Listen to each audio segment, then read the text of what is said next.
Aïe, Jonas. Excusez-moi, bon, pas peut It's hot, Alright, I'm trying to go, Jonas. Besoin mettre gasoline, bon $20. Je gas sous moi. Je passe back my team number ou mettre comme là. You don't have any money? What I just said to you, Jonas. I just tell you when I'm coming back, I'm going to give you your money back. I need the cash right now because you know the gas station they don't have the power. Right now you need to come in with the cash money. Okay, alright. I come in with the MTM and give you the money back. Please give me $20. Right here? Yeah, I got it. Here you go. Thank you. But I'm gonna need it back. Jonas, go to the ATM and give that for you right now, okay? Okay. But I feel like you for me, woman, right? Yeah, I just gave my dad $20, man. He said he'll give it back to me later, so we can still go out tonight. Yeah, he just pulled up. I'm gonna call you back.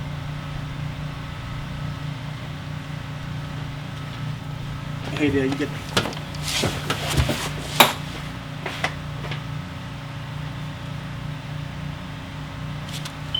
Dad, you got the $20?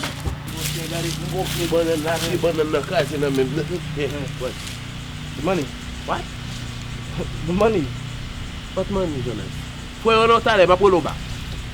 No, okay, ma puedo back, fue no.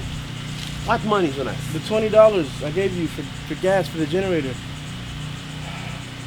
Because, ouais, get tout ça me fait pour. M'acheter bail pour l'école, your book bag, your leaves. I don't say pay me back. Mais non, no doctor, l'autre petit. Tout ça, yo. I don't say, Jonas, give me the gas money to pay me back for that. You told me you was gonna pay me back. So that's jamais okay? Never again, ever ask you for money again. Yeah, as you can keep it. Alright. What you mean I can keep it? It's alright. What you who get the money pour cobler, Jonas? But you said you were gonna give it back and then... Baul, I'm going to give it to you. C'est comme ça on fait. Oh non, c'est comme ça on fait. Right now, Jonas. Bon, my pose my tea on moun pour $20. Bon, my tea on moun pour $20. C'est ça vous voulez me faire. Bon, my notebook là. I go roll over. My tea moun bo. Mon jeune encore pour quand vous voulez me faire Red Cross. Hillary Clinton. Pour encore pas faire rien avec elle. Bon, ouais, m'vini à gasoline là. Ou faut moi tout la gasoline là qu'on est là pour monnaie pour combler encore. Aye, where's your mother? You just like your mother. Don't do shit for this shit.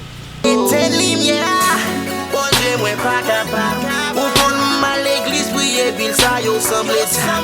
comme ça l'arrivée pas qu'à dépenser le mal $300 chaque bill mais c'est ça y a fait